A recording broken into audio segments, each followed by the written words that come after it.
Critique of the Gotha Program by Karl Marx. Marginal notes to the program of the German Workers' Party. 1. Labor is the source of all wealth and all culture, and since useful labor is only possible in society and through society, the proceeds of labor belong undiminished with equal right to all members of society. First part of the paragraph. Labor is the source of all wealth and all culture. Labor is not the source of all wealth. Nature is just as much the source of use values, and it is surely of such that material wealth consists, as is labor, which itself is only the manifestation of a natural force, human labor power.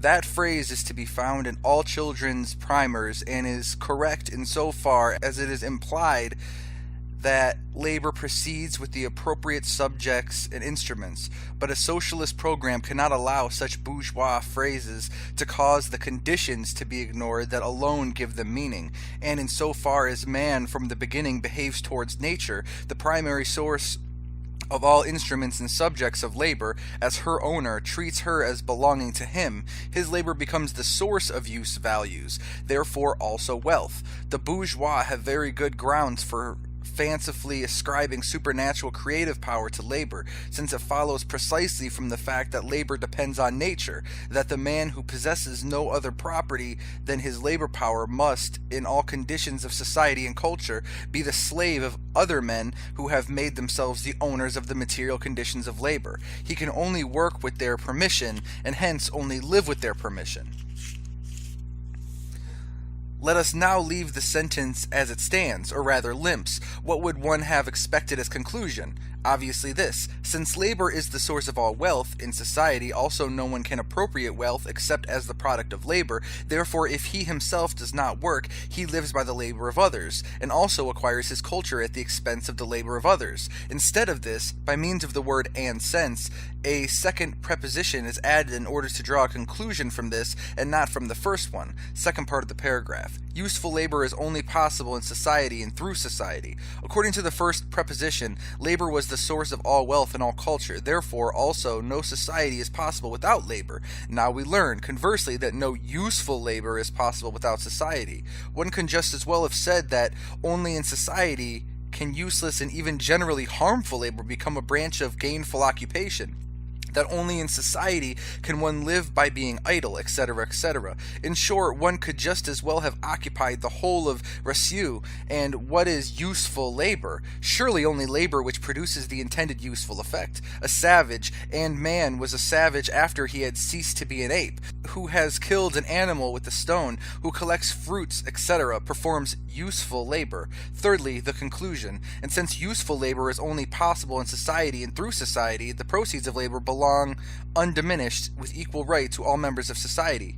A fine conclusion. If useful labor is only possible in society and through society, the proceeds of labor belong to society, and only so much therefore accrues to the individual worker as is not required to maintain the condition of labor society.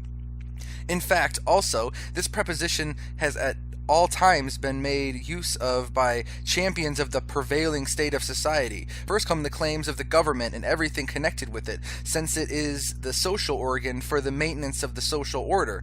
Then come the claims of the various kinds of private property, for the various kinds of private property are the foundations of society, etc. One sees that such hollow phrases can be twisted and turned as desired. The first and second parts of the paragraph have some intelligible connection only in the following wording. Labor only becomes the source of wealth and culture as social labor, or, what is the same thing, in and through society.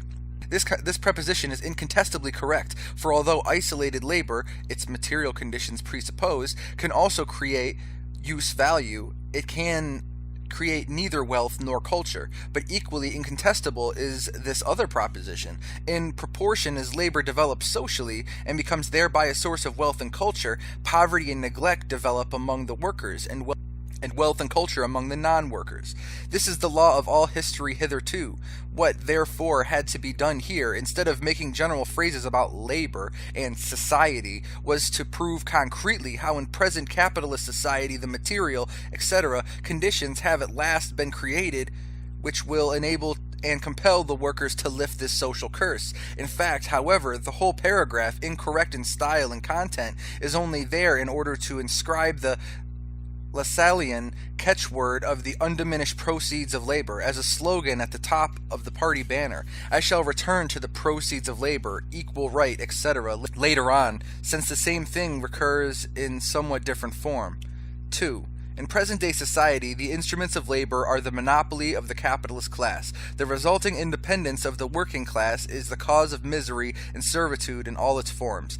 This sentence, borrowed from the statutes of the International, is incorrect in this improved edition. In present-day society, the instruments of labor are the monopoly of the landowners. The monopoly of property and land is even the basis of the monopoly of capital and the capitalists. In the passage in question, the statutes of the International do not mention by name either the one or the other class of monopolists. They speak of the monopoly of the means of labor that is the source of life. The addition, sources of life, makes it sufficiently clear that land is included in the instruments of labor. The correction was introduced because Lassalle, for reasons now generally known, attacked only the capitalist class and not the landowners. In England, the capitalist is usually not even the owner of the land on which his factory stands. 3. The emancipation of labor demands the promotion of the instruments of labor to the common property of society and the cooperative regulation of the total labor with equitable distribution of the proceeds of labor. Promotion of the instruments of labor to the common property ought obviously to read there, conversion into the common property, but this only in passing. What are the proceeds of labor? The product of labor or its value? And in the latter sense, is it the total value of the product or only that part of the value which labor has newly added to the value of the means of production consumed? The proceeds of labor is a loose notion which Lassalle has put in the place of definite economic conceptions.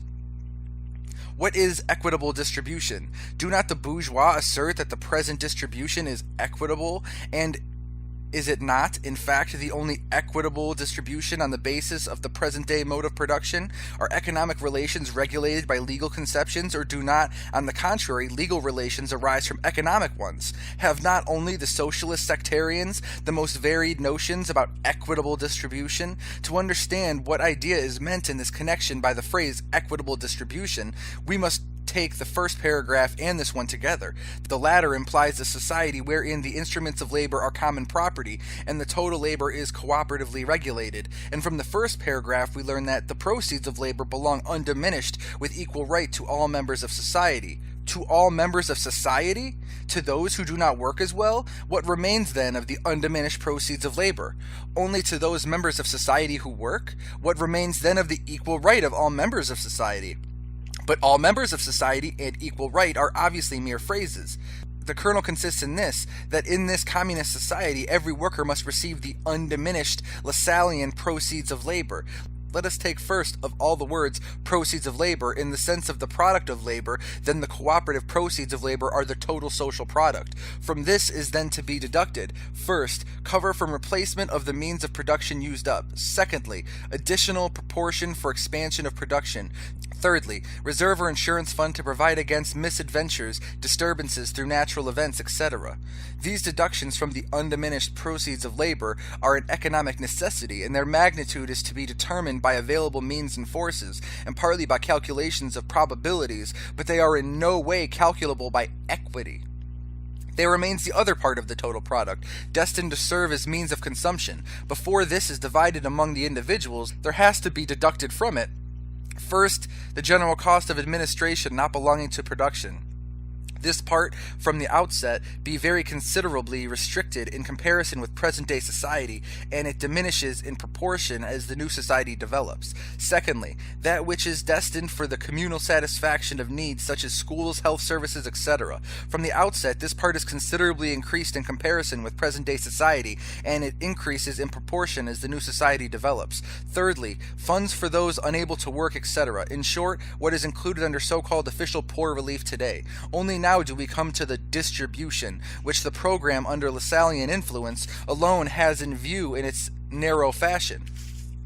namely that part of the means of consumption which is divided among the individual producers of the cooperative society. The undiminished proceeds of labor having already quietly become converted into the diminished proceeds, although what the producer is deprived of in his capacity as a private individual benefits him directly or indirectly in his capacity as a member of society. Just as the phrase undiminished proceeds of labor has disappeared, so now does the phrase proceeds of labor disappear altogether. Within the cooperative society based on common ownership of the means of production, the producers do not exchange their products. Just as little does the labor employ on the products appear here as the value of these products, as a material quality possessed by them, since now, in contrast to capitalist society, individual labor no longer exists in an indirect fashion, but directly as a component part of the total labor. The phrase proceeds of labor, objectionable even today on account of its ambiguity, thus loses all meaning. What we have to deal with here is a communist society, not as it has developed on its own foundations, but, on the contrary, as it emerges from capitalist society, which is thus in every respect economically, morally, and intellectually still stamped with the birthmarks of the old society from whose womb it emerges. Accordingly, the individual producer receives back from society, after the deductions have been made, exactly what he gives to it. What he has given to it is his individual amount of labor. For example, the social working day consists of the sum of the individual labor hours. The individual labor time of the individual producer is the part of the social labor day contributed by him, his share in it. He receives a certificate from society that he has furnished such and such an amount of labor, after deducting his labor from the common fund. And with this certificate, he draws from the social stock of means of consumption as much as the same amount of the labor cost. The same amount of labor which he has given to society in one form he receives back in another. Here, obviously, the same principle prevails at that which regulates the exchange of commodities, as far as this is exchange of equal value.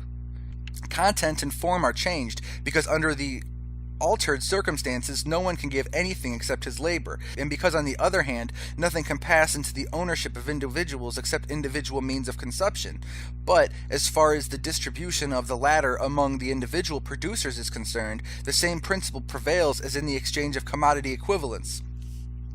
So much labor in one form is exchangeable for an equal amount of labor in another form. Hence, equal right here is still in principle bourgeois right, although principle and practice are no longer in conflict, while the exchange of equivalents in commodity exchange only exists on the average and not in the individual case. In spite of this advance, the equal right is still stigmatized by a bourgeois limitation. The right of the producer is proportional to the labor they supply. The equality consists in the fact that measurement is made with an equal standard, labor.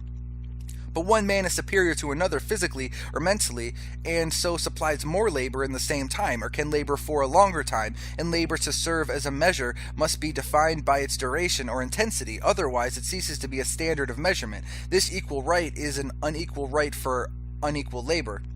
It recognizes no class differences, because everyone is only a worker like everyone else, but it tacitly recognizes unequal individual endowment and thus productive capacity as natural privilege. It is therefore a right of inequality in its content, like every right. Right by its very nature could only consist in the application of an equal standard, but unequal individuals, and they would not be different individuals if they were not unequal, are only measurable by an equal standard insofar as they are brought under an equal point of view, are taken from one definite side only, e.g., in the present case are regarded only as workers, and nothing more seen in them, everything else being ignored. Further, one worker is married, another not, one has more children than another, and so on and so forth. Thus, with an equal output, and hence an equal share in the social consumption fund, one will in fact receive more than another, one will be richer than another, and so on. To avoid all these defects, right, instead of being equal, would have to be unequal. But these defects are inevitable in the first phase of communist society, as it is when it has just emerged after prolonged birth pangs from capitalist society. Right can never be higher than the economic structure of society and the cultural development thereby determined. In a higher phase of communist society, after the enslaving subordination of individuals under division of labor, and therewith also the antithesis between mental and physical labor has vanished, after labor from a mere means of life has itself become the prime necessity of life, after the productive forces have also increased with the all-around development of the individual and all the springs of cooperative wealth flow more abundantly, only then can the narrow horizon of bourgeois right be fully left behind, and society inscribed on its banners, from each according to their ability, to each according to their needs. I have dealt more at length with the undiminished proceeds of labor on the one hand, and with equal rights and equitable distribution on the other, in order to show what a crime it is to attempt on the one hand to force on our party again as dogmas ideas which in a certain period had some meaning but have now become obsolete rubbishly phrases, while on the other perverting the realistic outlook which has cost so much effort to instill into the party, but which has now taken root in it by means of ideological nonsense about right and other trash common among the Democrats and French socialists. Quite apart from the analysis so far given, it was in general incorrect to make a fuss about so-called distribution and put the principal stress on it. The distribution of the means of consumption at any time is only a consequence of the distribution of the conditions of production themselves. The latter distribution, however, is a feature of the mode of production itself. The capitalist mode of production, for example, rests on the fact that the material conditions of production are in the hands of non-workers in the form of property and capital and land, while the masses are only owners of the personal conditions of production vis-a-vis labor power. Once the elements of production are so distributed, then the present-day distribution of the means of consumption results automatically. If the material conditions of production are the cooperative property of the workers themselves, then this likewise results in a different distribution of the means of consumption from the present one. Vulgar socialism, and from it in turn a section of democracy, has taken over from the bourgeois economists the consideration and treatment of distribution as independent of the mode of production, and hence the presentation of socialism as turning principally on distribution. After the real position has long been made clear, why go back again? 4. The emancipation of labor must be the work of the working class, in contrast to which all other classes are only one reactionary mass. The first strophe is taken from the introductory words of the Statute of the International, but improved. There it is said, the emancipation of the working class must be the act of the workers themselves. Here, on the contrary, the working class has to emancipate what? Labor? Let him who can understand. In compensation, the antistrophe, on the other hand, is a Lassallean quotation of the first water, in contrast to which the working class, all other classes form only one reactionary mass. In the Communist Manifesto, it is said, of all the classes that stand face to face with the bourgeoisie today, the proletariat alone is a really revolutionary class. The other classes decay and finally disappear in the face of modern industry. The proletariat is its special and essential product. The bourgeoisie is here conceived as a revolutionary class, as the bearer of large-scale industry, in contrast to the feudal lords and middle estates who desire to maintain all society positions that are the creation of obsolete modes of production. Thus they do not form together with the bourgeoisie only one reactionary mass. On the other hand, the proletariat is revolutionary in contrast to the bourgeoisie, because having itself grown up on the basis of large-scale industry, it strives to strip off from production the capitalist character that the bourgeoisie seeks to perpetuate. But the manifesto adds that the middle class, if by chance they are revolutionary, they are so only in view of their impending transfer into the proletarian. From this point of view, therefore, it is again nonsense to say that they, together with the bourgeoisie and with the feudal lords into the bargain, form only one reactionary mass in relation to the working class. Did we proclaim to the artisans, small industrialists, etc., and peasants during the last elections, in contrast to us, you, with the bourgeois and feudal lords, form only one reactionary mass? Lassalle knew the Communist Manifesto by heart, as his faithful followers knew the Gospels written by him. If, therefore, he has falsified it so greatly, this has occurred only to put a good color on his alliance with absolutist and feudal opponents against the bourgeoisie.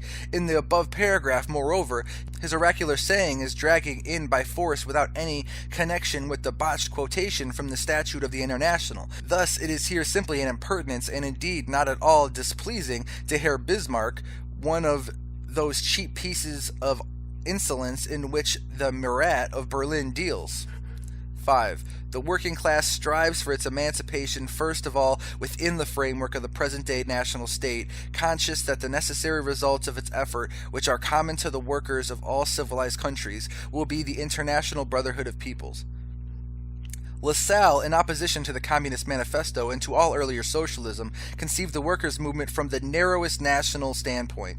He is being followed in this, and that after the work of the International. It is altogether self-evident that to be able to fight at all, the working class must organize itself at home as a class, and that its own country is the immediate arena of its struggle. So far, its class struggle is national, not in content, but, as the Communist Manifesto says, in form. But the framework of the present-day national state, e.g. the German Empire, is itself, in its turn, economically within the framework of the world market, politically within the framework of the system of states. Every businessman knows that the German trade is at the same time foreign trade, and the greatness of Herr Bismarck consists, to be sure, precisely in a kind of international policy. And to what does the German Workers' Party reduce its internationalism? To the consciousness that the result of its efforts will be the International Brotherhood of Peoples, a phrase borrowed from the Bourgeois League of Peace and Freedom, which is intended to pass as equivalent to the International Brotherhood of the working classes in the joint struggle against the ruling classes and their government. Not a word, therefore, about the international functions of the German working class, and it is in this way, it is to challenge its own bourgeoisie, which is already linked up in brotherhood against it within the bourgeois of all other countries, an Herr Bismarck international policy of conspiracy. In fact, the international consciousness expressed in the program stands even infinitely below that of the Free Trade Party. The latter also asserts that the result of its efforts will be the International Brotherhood of Peoples, but it also does something to make trade international and by no means contents itself with the consciousness that all peoples are carrying on trade at home. The international activity of the working classes does not in any way depend on the existence of the International Workmen's Association. This was only the first attempt to create a central organ for that activity, an attempt which was of lasting success on account of the impulse which it gave, but which was no longer realizable in its first historical form after the fall of the Paris Commune. Bismarck's Nordici was absolutely correct when it announced for the satisfaction of its master that the German Workers' Party had repudiated internationalism in its new program. Critique of the Gotha Program, Part 2. Starting from these basic principles, the German Workers' Party strives by all legal means for the free state and socialist society, the abolition of the wage system together with the iron law of wages, and exploitation in every form, the removal of all social and political inequality. I shall return to the free state later. Thus, in future, the German Workers' Party has got to believe in Lassalle's iron law of wages. That this shall not be lost, the nonsense is perpetrated of speaking of the abolition of the wage system. It should read system of wage labor, together with the iron law of wages. If I abolish wage labor, then naturally I abolish its laws also, whether they are of iron or sponge. But Lassalle's attack on wage labor turns almost solely on this so-called law. In order, therefore, to prove that Lassalle's sect has conquered the wage system must be abolished together with the iron law of wages, and not without it. It is well known that nothing of the iron law of wages belongs to Lassalle except the word iron, borrowed from Goethe's great eternal iron law. The word iron is a label by which the true believers recognize one another, but if I take the law with Lassalle's stamp on it, and consequently in his sense, then I must also take it with his basis for it. And what is that? As Lange already showed shortly after Lassalle's death, it is the Malthusian theory of population, preached by Lange himself. But if this theory is correct, then again, I cannot abolish the law even if I abolish wage labor 100 times over, because the law then governs not only the system of wage labor, but every social system, basing themselves directly on this. The economists have proved for 50 years and more that socialism cannot abolish poverty, which has its basis in nature, but can only generalize it, distribute it simultaneously over the whole surface of society. But all this is not the main thing. Quite apart from the false Lassallean formulation of the law, the truly infuriating retrograde step consists in the following. Since Lassalle's death, the scientific understanding has made progress in our party that wages are not what they appear to be, namely the value or price of labor, but only a massed form for the value or price of labor power. Thereby, the whole bourgeois conception of wage hitherto, as well as all the criticism hitherto directed against this conception, was thrown overboard once for all, and it was made clear that the wage worker has permission to work for his own life, i.e. to live, only insofar as he works for a certain time gratis for the capitalist, and hence also for the latter's fellow consumers of surplus value.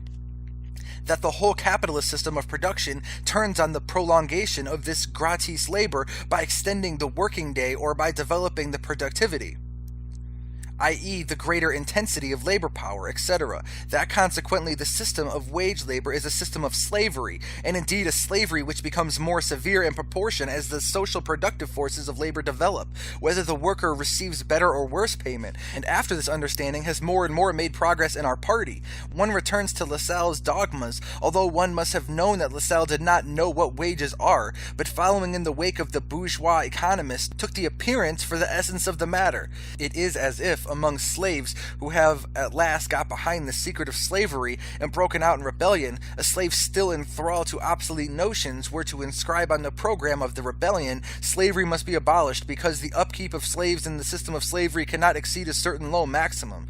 Does not the mere fact that the representatives of our party were capable of perpetuating such a monstrous attack on the understanding that has spread among the mass of our party prove by itself with what criminal levity and with what lack of conscience they set to work in drawing up this compromise program? Instead of the indefinite concluding phrase of the paragraph, the removal of all social and political equality, it ought to have been said that with the abolition of class differences, all the social and political inequality arising from them would disappear of itself. The German Workers' Party, in order to pave the way to the solution of the social question, demands the establishment of producers' cooperative societies with state aid under the democratic control of the toiling people. The producers' cooperative societies are to be called into being for industry and agriculture in such dimensions that the socialist organization of the total labor will arise from them. After the Lassallean iron law of wages, the remedy of the profit, the way to it is paved in worthy fashion. In place of the existing class struggle appears a newspaper scribbler's phrase, the social question, to the solution of which one paves the way, instead of the revolutionary process of transformation of society, the socialist organization of the total labor arises from the state aid, and that state gives to the producers cooperative society, and which the state, not the workers, calls into being. This is worthy of Lassalle's imagination, that one can build a new society by state loans just as well as a new railway. From the remnants of a sense of shame, state aid has been put under the democratic control of the toiling people. In the first place, the majority of the toiling people in Germany consist of peasants and not of proletarians. Secondly, democratic is in German Volksherrschaftlich, by the rule of the people. But what does control by the rule of the people, of the toiling people, mean? And particularly in the case of toiling people, which, through these demands that it puts to the state, express its full consciousness that it neither rules nor is right for ruling. It would be superfluous to deal here with the criticism of the recipe prescribed by Buches in the reign of Louis Philippe, in opposition to the French socialists and accepted by the reactionary workers of the Atelier. The chief offense does not lie in having inscribed these specific nostrums in the program, but in that in general a retrograde step from the standpoint of a class movement to that of a sectarian movement is being taken, that the workers desire to establish the conditions of a cooperative production on a social, and first of all on a national scale in their own country, only means that they are working to revolutionize the present conditions of production, and has nothing in common with the foundations of cooperative societies with state aid. But as far as the present cooperative societies are concerned, they are of value only insofar as they are the independent creations of the workers, and not protégés either of the government or of the bourgeoisie. 4. I come now to the democratic section. A. The free basis of the state. First of all, according to Part 2, the German Worker Party strives for the free state. Free state. What is this? It is by no means the aim of the workers, who have got rid of the narrow mentality of humble subjections, to set the state free. In the German Empire, the state is almost as free as in Russia. Freedom consists in converting the state from an organ standing above society into one completely subordinated to it. And today also the forms of the state are more free or less free in the extent that they restrict the freedom of the state. The German Workers' Party, at least if it adopts the program, shows that its socialist ideas are not even skin deep, in that instead of treating existing society, and this holds good of any future one, as the basis of the existing state or of the future state. In the case of future society, it treats the state rather as an independent entity that possesses its own intellectual, moral, and free basis. And what of the righteous misuse which the program makes of the word present-day state, present-day society, and of the still more righteous misconception that it achieves in regards to the state to which it addresses its demands. Present-day society is capitalist society, which exists in all civilized countries, more or less free from medieval admixture, more or less modified by the special historical development of each country, and more or less developed.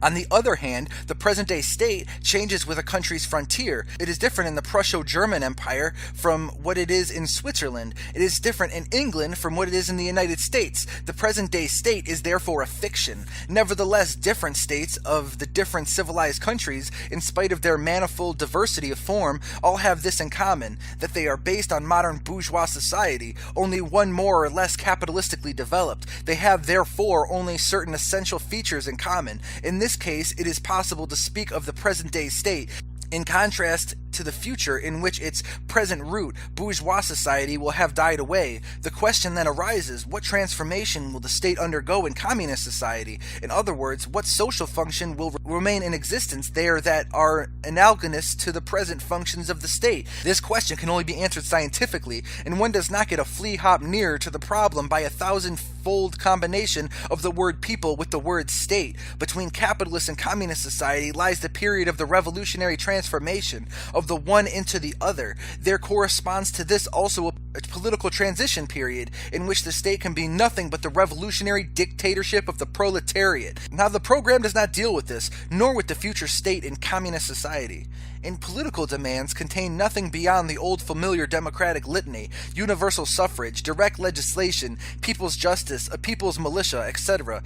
They are a mere echo of the bourgeois People's Party, of the League of Peace and Freedom. They are all demands which, insofar as they are not exaggerated in fanciful presentation, have already been realized. Only the state to which they belong does not lie within the frontiers of the German Empire, but in Switzerland, the United States, etc. This sort of state of the future is a present-day state, although existing outside the framework of the German Empire. But one thing has been forgotten. Since the German Workers' Party expressly declares that it acts within the present-day national state, hence its own state, the Prusso-German Empire, it demands would be indeed otherwise be largely meaningless, since one only demands what one has not got. It should not have forgotten the chief thing, namely that all those pretty little toys rest on the recognition of the so-called sovereignty of the people, and hence there is only room for them in a democratic republic. Since one has not the courage, and wisely, for the circumstances demand caution, to demand the democratic republic, as the French workers' programs under Louis Philippe and under Louis Napoleon did, one should not have taken refuge either in the suffrage, neither honorable nor worthy of demanding things which have meaning only in the democratic republic from a state which is nothing but a police-guarded military despotism, embellished with parliamentary forms, alloyed with a feudal admixture, bureaucratically constructed and already influenced by the bourgeoisie, and then to assure this state into the bargain that one thinks one will be able to extort things from it by legal means. Even vulgar democracy, which sees the millennium in the democratic republic and has no suspicion that it is precisely in this last state form of bourgeois society that the class struggle has to be fought out to a conclusion, even it towers maintains above this kind of democratism within the limits of what is permitted by the police and what is logically impermissible. That, in fact, by the word state, the government machinery is understood, or the state insofar as it forms a special organism separated from society through division of labor is already shown by the words the German Workers' Party demands as the economic basis of the state, a single progressive income tax, etc. Taxes are the economic basis of the government machinery and nothing else. In the state of the future as it exists in Switzerland, this demand has been pretty well fulfilled. Income tax presupposes the various sources of income of the various social classes, and hence capitalist society. It is, therefore, not extraordinary that the Liverpool financial reformers, bourgeois, headed by Gladstone's brother, are putting forward the same demands as the program. B. The German Workers' Party demands as the intellectual and moral basis of the state 1. Universal and equal elementary education through the state, universal compulsory school attendance, free instruction. Equal elementary education? What idea lies behind these words? Is it believed that in present-day society, and it is only with this one has to deal, education can be equal for all classes? Or is it demanded that the upper classes should also be compulsorily reduced to the modicum of education? The elementary school, that alone is compatible with the economic conditions not only of the wage workers, but of the peasants as well. Universal compulsory school attendance, free instruction. The former exists even in Germany, the second in Switzerland, and in the United States in the case of elementary schools. If in some states of the latter country the higher educational institutions are also free, that only means in fact defraying the cost of the education of the upper classes from the general tax recipients. Incidentally, the same holds good for free administration of justice, demanded under A. 5. Criminal justice is to be had free everywhere. Civil justice is concerned almost exclusively with conflicts over property, and hence affects almost exclusively the possessing classes. Should they carry on their legislation at the expense of the national treasury? The paragraph on the schools should at least have demanded technical schools, theoretical and practical, in combination with the elementary schools. Elementary education through the state is altogether objectionable, defining by a general law the financial means of the elementary schools, the qualification of the teachers, the branches of instruction, etc., and, as happens in the United States, supervising the fulfillment of these legal prescriptions by means of state inspectors is a very different thing from approaching the state as the educator of the people. Government and church should rather be equally excluded from any influence on the school, particularly indeed in the Prusso-German Empire, and one cannot take refuge in the rotten subterfuge that one is speaking of a state of the future. We have seen what that is. The state has need, on the contrary, of a very stern education by the people, but the whole program, for all its democratic clang, is tainted through and through by the servile belief in the state of Lassalle's sect, or, what is no better, by democratic miracle faith, or rather it is a compromise between these two kinds of miracle faith, both equally remote from socialism. Freedom of science, says a paragraph of the Prussian Constitution. Why then here?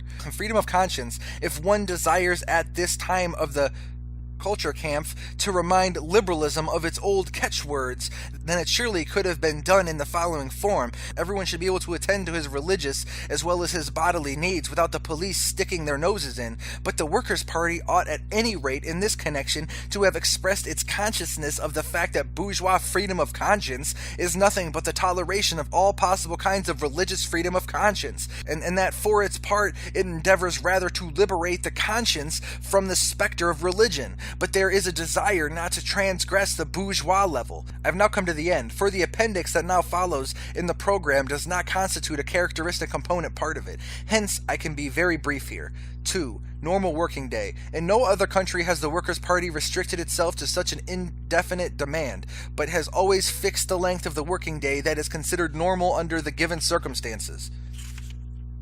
3.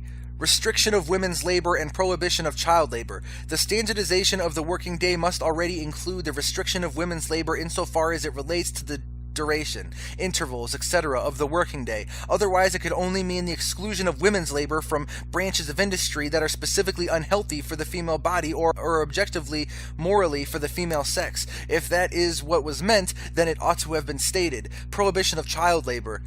Here, it was absolutely essential to state the age limits. A general prohibition of child labor is incompatible with the existence of large-scale industry, and hence an empty, pious aspiration. Its realization, if it were possible, would be reactionary, since with a strict regulation of the working time according to the different age groups and other safety measures for the protection of children, an early combination of productive labor with education is one of the most potent means for the transformation of present-day society. 4. State supervision of factory, workshops, and domestic industry. In regards to the Prusso-German state, it would definitely have been demanded that the inspectors are only to be removable by a court of law, that any worker can denounce them to the courts for neglect of duty, that they must belong to the medical profession.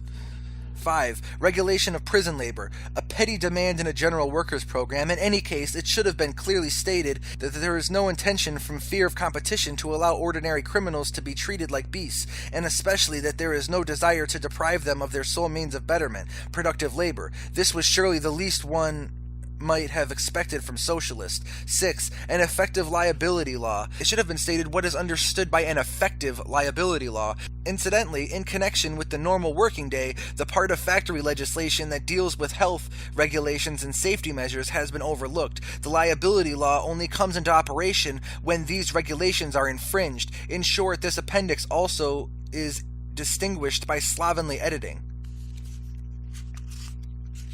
That's it. The end.